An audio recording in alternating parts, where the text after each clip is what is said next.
भावनात्मक रूप से कमजोर आदमी का लोग हमेशा फायदा उठाते रहते हैं। हम सबने देखा होगा अपने आसपास जो भी इंसान नरम दिल का होता है, यानी कि भावनात्मक रूप से करुणावान होता है, वह अपनी करुणावास दूसरों की सहायता तो कर देता है, लेकिन बदले में उसे हमेशा धोखा ही मिलता है। तो क्या एक इंसान को भावनात्मक नहीं होना चाहिए? यदि आप महात्मा बुद्ध के विश्वासी हैं तो इन दिव्य उपदेशों को ध्यान से सुनें। इस वीडियो को पूरा अंत तक देखें, वरना बाद में बहुत पछताना पड़ेगा। अपने कीमती समय को फालतू के शॉर्ट्स वीडियो के जगह यहाँ लगाए, कुछ नया सीखने को मिलेगा। क्या उसे दूसरों पर भरोसा नहीं करना चाहिए? दूसरों की सहायता नहीं करनी चाहिए? क्या करुणावान और संवेदनशील होना कोई गुनाह है, कोई गलती है? पाया तो ये जाता है कि संवेदनशील आदमी दिल का अच्छा होता है, दूसरों की सहायता करता है, दूसरों का ख्याल रखता है, दूसरों से प्रेम करता है। प्रेम भी तो एक संवेदना ही है, वह भी तो भावना का ही रूप है। तो क्या प्रेम करना भी गलत हो जाता है? और ये तो आप सबको पता होगा कि प्रेम तो आध्यात्मिक साधना का एक बहुत महत्वपूर्ण कदम है। तो किस प्रकार एक इंसान समाज में संवेदनशील, करुणावान और दयालु, यानी कि एक अच्छा आदमी बनकर रह सकता है, ताकि लोग उसका फायदा न उठा पाएं और वो अपने मन की अच्छाई, अपने मन की कोमलता, करुणा सब कुछ बरकरार भी रख सके? आज की कहानी के माध्यम से आपको कुछ ऐसे तरीके पता चलेंगे जिससे आप धोखा खाने से खुद को बचा सकते हैं। एक बार एक युवा लड़का जंगल के पेड़ों पर मुक्के मार रहा था। वो बड़े जोर जोर से मुक्के मार रहा था। वो अपने मन का गुस्सा निकालने की कोशिश कर रहा था। शायद उसको किसी ने धोखा दिया था या उसके साथ कुछ बहुत बुरा हुआ था, जिससे वो बहुत परेशान था। उसे कहीं भी शांति नहीं मिल रही थी। वो लगातार उस पेड़ पर मुक्के मार रहा था, जिससे उसकी उंगलियां लहूलुहान हो चुकी थीं। उसी जंगल में एक शीतल पानी का झरना था। वहां पर एक भिक्षु रोज संध्या समय स्नान करने आया करते थे। ये उनका नित्य का नियम था। आज जब वो भिक्षु इस रास्ते से स्नान करने के लिए उस जंगल में आया, तो उसने उस लड़के की हालत देखी। वो जोर जोर से चीख रहा था, रो रहा था और लगातार मुक्के मारे जा रहा था। उस लड़के के आसपास भी कोई मौजूद नहीं था। इससे उस भिक्षु को उस युवक की चिंता होने लगी। उसने सोचा कि कई में से ऐसे ही छोड़ दूं और कहिए आत्महत्या कर ले। तो ऐसे विचार आने के बाद भी भिक्षु ने कुछ नहीं बोला और वो लगातार उस युवक की तरफ देखे जा रहा था। भिक्षु एकदम चुपचाप खड़ा हुआ था। उसने उस युवक से कुछ भी नहीं बोला, कुछ भी नहीं कहा, बस उसको लगातार देखता रहा। कुछ देर तक तो उस युवक ने उस भिक्षुओं को नजरअंदाज किया, लेकिन कुछ देर बाद उसे अजीब सा लगने लगा। उसने सोचा कि ना तो ये मुझे रोक रहा है और ना ही कुछ कह रहा है, ये तो बस देखे जा रहा है। इसका क्या मतलब है? बड़ा अजीब आदमी है। ऐसे ही विचार उस लड़के के मन में उठने लगे थे। जब कुछ देर बाद भी वो भिक्षु कुछ नहीं बोला, तो लड़के ने अचानक उससे पूछा कि महाशय, आप अपने रास्ते क्यों न चले जाते? आपको क्या मतलब? आप खड़े हुए मुझे देख क्यों रहे हैं? भिक्षुओं ने बड़े शांत स्वर में कहा कि मैं तुम्हें रोक नहीं रहा हूं, तुमसे कुछ कह नहीं रहा हूं, तो मुझसे तुम्हें क्या परेशानी है?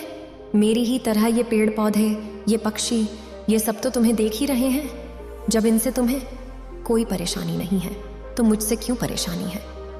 ये सुनकर वो लड़का जोर से चीख कर बोला कि मुझे सबसे परेशानी है, मैं सबसे नफरत करता हूं। ये सब धोखेबाज, गद्दार होते हैं, कोई किसी का नहीं होता इस दुनिया में। और इस तरह बोलते बोलते वह फुट फूट कर रोने लगा। वह रोए जा रहा था और भिक्षु उसे देखे जा रहा था। उसे चुप करने की कोशिश भी नहीं कर रहा था।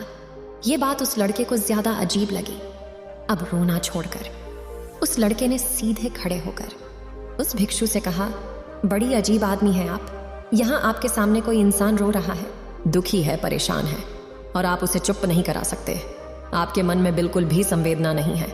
बड़े अजीब और कठोर हृदय साधु हैं। आपको अपने साधु होने पर खेद होना चाहिए, और ऐसी ही न जाने क्या क्या जली कटी बातें वो युवक उस भिक्षु को सुनाने लगा। कुछ देर बाद जब युवक की सारी भड़ास निकल चुकी थी, तब भिक्षु ने बड़े ही शांत स्वर में कहा कि आज मैं तुम्हें कंधा दे सकता हूं, तुम्हारे आंसू पोंछ सकता हूं, लेकिन इससे तुम्हारी समस्या का समाधान नहीं होगा। कुछ देर के लिए तुम्हारा मन बहल जाएगा, बस उसके बाद वही जिंदगी वही लोग जो तुम्हें आज कंधा देने के लिए भी तुम्हारे पास नहीं है। फिर से तुम उसी जिंदगी में लौट जाओगे। कोई तुम्हें धोखा देगा, कोई तुम्हारा फायदा उठाएगा और तुम अपने मन को ऐसी तकलीफ पहुंचाते रहोगे। तो आंसू पोंछने की बजाय तुम्हें मुझसे कुछ ज्ञान की बातें लेनी चाहिए, जिससे तुम्हें जीवन में कोई भी धोखा ना दे सके, तुम्हारी अच्छाई का कोई भी फायदा ना उठा सके। याद रखना, आंसू पोंछने वाले तो तुम्हें बहुत मिल जाएंगे, लेकिन ज्ञान और सही समझ देने वाला कभी कभी कोई इंसान मिलता है। भिक्षु ने उसे बताया कि मैं पास के झरने पर स्नान करने के लिए जा रहा हूँ, बड़ा ही शीतल पानी है वहां का। अगर तुम चाहो तो तुम भी मेरे साथ चल सकते हो। यहाँ पर अकेले परेशान होने से अच्छा है कि तुम झरने के शीतल पानी में स्नान करो, जिससे तुम्हारा दिमाग, तुम्हारा मन, मस्तिष्क और तुम्हारा शरीर सब कुछ पवित्र हो जाए। यह सुनकर वो लड़का उस भिक्षु के पीछे पीछे हो लिया। जंगल के बीचों बीच रास्ता झरने की तरफ जाता था। जंगल में सन्नाटा छाया हुआ था। उनके पैरों तले सूखे पत्तों के चरमराने की आवाज पूरे जंगल में गूंज रही थी। आज पूर्णिमा की रात थी और आसमान में चांद अपनी उजली रोशनी उस जंगल में भीग रहा था। उस रोशनी में दोनों उस झरने की तरफ बढ़ते चले जा रहे थे। रास्ते में चलते चलते उस युवक ने उस भिक्षु से कहा कि महात्मा, आपकी जिंदगी मस्त है, आपको किसी चीज की कोई परेशानी नहीं। आपको पता है कि दुनिया में कैसे कैसे लोग बसते हैं, कितने धोखेबाज, कितने मक्कार, और सबसे बड़ी बात, अपने लोग ही धोखा देते हैं जिनसे हम प्रेम करते हैं, जिनको अपना मानते हैं। जब उन्हीं से धोखा मिलता है तो कैसा महसूस होता है। कभी कभी तो लगता है कि भोले और दयालु लोगों के लिए ये दुनिया नहीं बनी है, ये धोखेबाजों के लिए है, मक्कारों के लिए है। वही यहाँ पर फलते फूलते हैं, वही आनंद से जीते हैं। और हमारे जैसे लोग जो दूसरों की सहायता करते हैं, दूसरों को अपना मानते हैं, वो हमेशा जीवन भर दुख में रहते हैं। यही जीवन की सत्यता है और यही संसार है जिसमें हमें रोज घुट घुट कर मरना पड़ता है। आपने सही किया, ऐसे जिंदगी को त्याग दिया, पीछे छोड़ दिया। अब बस अपने में मस्त, किसी से कोई परेशानी नहीं, किसी की कोई चिंता नहीं। मैं भी सोचता हूं कि मैं भी संन्यास ले लूं, छोड़ दूं इस दुनिया को। यह सुनकर भिक्षु ने कहा कि तुम्हें क्या लगता है, सन्यासी जीवन बहुत आसान होता है? भिक्षु बड़े शांत स्वर में कहा कि तुम्हें 2 वक्त की रोटी तो शांति से मिल जाती है, हमें तो कभी कभी वो भी नसीब नहीं होती। अगर भिक्षा मिल जाती है तो हम खा लेते हैं, वरना हमें भूखे ही सोना पड़ता है। यही सन्यासी जीवन है। हमें हमेशा नीचे सोना पड़ता है, सिर्फ एक लंगोट में रहना पड़ता है, चाहे कैसा भी मौसम क्यों ना हो। तो ये सब तुम्हें आसान लगता है तो तुम भी सन्यासी बन जाओ। युवक ने कहा कि आप कहते हैं तो ठीक ही है, संघर्ष तो दोनों तरह है, सांसारिक जीवन में भी और सन्यासी जीवन में भी।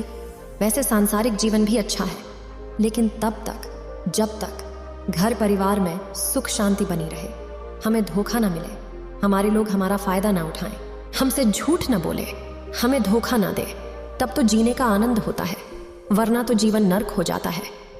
भिक्षु ने कहा कि देखो, सन्यास अपने मन से लिया जाता है। जब हमारा मन कहता है कि हमें सन्यास के मार्ग में सफलता हासिल करनी है, आगे बढ़ना है, तो ही सन्यासी जीवन सफल हो पाता है। लेकिन तुम अपने घर से परेशान होकर, दूसरे लोगों से परेशान होकर सन्यासी बनना चाहते हो, तो तुम्हारा सन्यासी जीवन भी कभी सफल नहीं होगा। इससे अच्छा तो तुम सांसारिक जीवन में अगर कुछ तरीके, कुछ नियम अपनाओ, तो दूसरे लोग तुम्हें धोखा नहीं दे पाएंगे।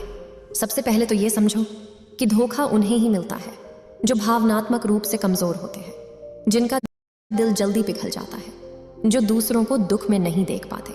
ऐसे लोगों के साथ धोखे होने की संभावना ज्यादा होती है, क्योंकि कोई भी आदमी अपनी परेशानी बताकर, अपने को दुख में बताकर तुम्हारा फायदा उठा सकता है। क्या पता वो झूठ बोल रहा हो, वह दुखी होने का अभिनय कर रहा हो, लेकिन आपको तो सच ही लगेगा। और उसके बाद कुछ समय बाद आपको पता चलता है कि आपके साथ धोखा हो गया, और उसके बाद आपका मन अंदर से टूट जाता है। इसीलिए सबसे पहली बात ध्यान रखना, किसी भी व्यक्ति को ये एहसास मत होने दो कि तुम भावनात्मक रूप से कमजोर हो, अंदर से तुम्हारा दिल नरम है। अगर उन्हें ये कमजोरी आपकी पता चल गई तो कोई ना कोई जाल रचकर आपका फायदा उठाने की जरूर सोचेंगे। चाहे आप अंदर से संवेदनशील हो, दूसरों की मदद करने वाले हो, लेकिन किसी को एहसास मत होने दो। ऊपर से कठोर बने रहो। जब लोगों को लगेगा कि इससे कुछ बोलने का फायदा ही नहीं है, यह आदमी कठोर है, नहीं पिघलेगा, तो खुद ब खुद वो लोग जो झूठे हैं, जो मक्कार हैं, वो आपके पास आएंगे ही नहीं। वो उन्हें चुनेंगे जो उनकी आसान शिकार होंगे। दूसरी बात समझने की ये होती है कि हम बहुत जल्दी दूसरों पर विश्वास कर लेते हैं और हमारी जल्दी विश्वास करने की आदत ही हमें हानि पहुंचाती है। 2 दिन तुम किसी से मिले हुए नहीं होते और तुम एक दूसरे के हो जाते हो, एक दूसरे पर पूरा भरोसा करने लग जाते हो और यही भरोसा तीसरे दिन टूट भी जाता है और फिर तुम्हें धोखा मिलता है, फिर तुम परेशान होते हो। इसीलिए समय दो। किसी भी चीज को, किसी भी रिश्ते को आगे बढ़ाने के लिए समय की जरूरत होती है। समय के साथ तुम्हें सामने वाले इंसान की अच्छाई और बुराई पता चलने लगती है। तब तुम्हें पूर्ण रूप में पता चलता है कि इंसान वास्तव में कैसा है, अच्छा है या बुरा है, और वो कुछ समय देने के बाद ही होता है। इसीलिए जल्दी किसी पर विश्वास मत करो। अगली पहचान या अगला नियम या अगला तरीका समझने के लिए तुम्हें ऐसे लोगों को समझना होगा जो दूसरों की चापलूसी करते रहते हैं। कुछ लोगों की आदत होती है चापलूसी करने की। आपके सामने आपकी बड़ाई करेंगे, आपके बारे में अच्छा सा बोलेंगे और आपको लगेगा कि ये इंसान कितने अच्छे हैं, मेरे से कितना प्यार करते हैं। लेकिन वास्तव में उनकी वो चापलूसी एक जाल होती है ताकि वो आपका दिल जीत सकें। और उनको चापलूसी करने का मौका तभी मिलता है जब आप दिखावा करते हैं। अगर आप उनकी चापलूसी से प्रभावित ही नहीं होंगे तो कुछ समय बाद वो चापलूसी करना बंद कर देंगे। इसीलिए किसी के सामने दिखावा मत करो, वरना तो आप आकर्षण के केंद्र बन जाते हो। लोगों को लगता है कि शायद उसके पास बहुत धन संपदा है, इसीलिए इतना दिखावा कर रहा है। और इसी वजह से जो लोग आपका फायदा उठाना चाहेंगे वह आपके करीब आने की कोशिश करेंगे, आपकी चापलूसी करने की कोशिश करेंगे। अगला नियम बताते हुए भिक्षु ने झरने की तरफ इशारा किया। वो झरने के पास पहुंच चुके थे। युवक को भी एहसास हो गया था क्योंकि वहां पर ठंडी ठंडी हवा चल रही थी। ढलान की तरफ जाते हुए भिक्षु ने कहा कि सांसारिक जीवन में एक बात समझने की ये होती है कि हम जिसकी सहायता कर रहे हैं, चाहे किसी भी रूप में, धन से, शारीरिक रूप से, जिस भी अवस्था में हम किसी की सहायता कर रहे हैं, तो हमें ये ख्याल रखना चाहिए कि सामने वाला वापस कभी भविष्य में हमारी सहायता करने योग्य भी है कि नहीं है। अगर किसी को पैसा उधार दे रहे हो तो ये समझो कि उसके पास आय का कोई साधन है कि नहीं है। कल भविष्य में वह तुम्हें वापस कर पाएगा कि नहीं? कर पाएगा। अगर वो नहीं करेगा तो तुम्हें तकलीफ होगी, तो तुम्हें दुख होगा। वैसे तो इंसान करुणा बस भिखारियों को भी भीख देता है, लेकिन वो गलत नहीं है, क्योंकि जो भी पैसा अपने सामने वाले को दिया है उससे आपके ऊपर कोई ज्यादा प्रभाव नहीं पड़ेगा। अगर वो आपको वापस भी नहीं लौट आएगा तो किसी ऐसे इंसान को अगर पैसा देना हो जो भविष्य में कभी वापस नहीं लौटा पाएगा, तो उतना ही देना जिससे तुम्हारे ऊपर ज्यादा दबाव ना बने। अगर वो वापस भी ना लौट आए तो तुम्हें ज्यादा दुख ना पहुंचे। तब तक वो दोनों झरने पर पहुंच चुके थे। दोनों ने अपने कपड़े उतारे और उस झरने के शीतल पानी में कूद पड़े। पानी बहुत ठंडा था। उन दोनों की सारी थकान, सारी उदासी पल भर में ही दूर हो गई। स्नान कर लेने के बाद दोनों एक पेड़ के नीचे उस झरने के सामने ही बैठकर बातें करने लगे। भिक्षुओं ने उसे आगे समझाते हुए कहा कि शुरुआत में लोगों को नजरअंदाज करना सीखो। जब तुम किसी को शुरुआत में नजरअंदाज करते हो तो जो भी लोग किसी लालच की वजह से तुम्हारी तरफ प्रभावित हो रहे थे, उनकी छटनी हो जाएगी। जब तुम उनको नजरअंदाज करोगे तो 1-2 बार तुम्हारे पास आने की कोशिश करेंगे, उसके बाद वो तुमसे दूरियां बना लेंगे। और जो आदमी तुम्हारी इंसानियत, तुम्हारी अच्छाई तुम्हारे पास आएगा, वो नजरअंदाज करने के बावजूद भी तुम्हारे करीबी ही बना रहेगा। और यही तो एक सच्चे इंसान की पहचान होती है। जो हमारे अपने होते हैं उनसे हम लड़ भी लेते हैं, झगड़ भी लेते हैं, उसके बावजूद वो हमारी बातों का बुरा नहीं मानते। चाहे थोड़े समय के लिए वो हमसे नाराज रहे, लेकिन कुछ समय बाद फिर से हम एक हो जाते हैं। और यही तो घर परिवार का मतलब होता है, यही तो अपनों का मतलब होता है। इसीलिए शुरुआत में अनजान लोगों को नजरअंदाज करना सीखो, इग्नोर करना सीखो, ताकि धोखेबाज और मक्कार लोग तुम्हारे करीब ही ना बने। अपनी इस वार्तालाप को खत्म करते हुए भिक्षु ने अपनी आखिरी बात बताते हुए कहा कि ये आखिरी सीख सबसे ज्यादा महत्वपूर्ण है। सब कुछ होने के बाद भी तुम्हें धोखे मिल सकते हैं, लेकिन अगर तुम अपने आंखों, कान और अपना दिमाग खोल कर रखते हो, अगर तुम होश में रहोगे, ध्यान करोगे, तो तुम्हें इंसान की आंखें देखते ही समझ में आ जाएगा कि उसे तुमसे क्या चाहिए। तुम उसकी इच्छा और उसका स्वभाव उसकी आंखों में ही पढ़ सकते हो। लोगों की आंखों में, उनकी वाणी में, उनके स्वभाव में सब कुछ दिखाई देता है। बस हम ही अपनी आंखें मूंद कर रहते हैं। दूसरे लोगों से जानो, उसके रिश्तेदारों से जानो, उसके परिवार वालों से जानो कि वो इंसान कैसा है, दूसरों के साथ उसका व्यवहार कैसा है, उसकी पड़ताल करो। जब किसी पर विश्वास करो, ऐसे ही किसी में विश्वास मत कर लेना। अपनी पूरी संतुष्टि करना। अगर तुम किसी के साथ लंबे समय तक भरोसा करना चाहते हो, किसी के साथ कोई संबंध बनाना चाहते हो, कोई दोस्ती करना चाहते हो या किसी की मदद करना चाहते हो, इन सभी परिस्थितियों में तुम्हें यह जरूर पता होना चाहिए कि दूसरे लोग उस इंसान के बारे में क्या सोच रखते हैं। इसके बाद तुम जीवन में कभी भी धोखा नहीं खाओगे और तुम्हें कभी भी जीवन में धोखे की वजह से तो पछताना नहीं पड़ेगा। इसी तरह की बातें करते हुए भिक्षु और वो लड़का दोनों जंगल से बाहर आ गए, अपने अपने घर को चले गए। उम्मीद है आप सभी को यह वीडियो अच्छी लगी होगी। अगर आप बुद्ध के सच्चे विश्वासी हैं तो चैनल को सब्सक्राइब और वीडियो को लाइक करके कमेंट में नमो बुद्धा लिख दीजिए।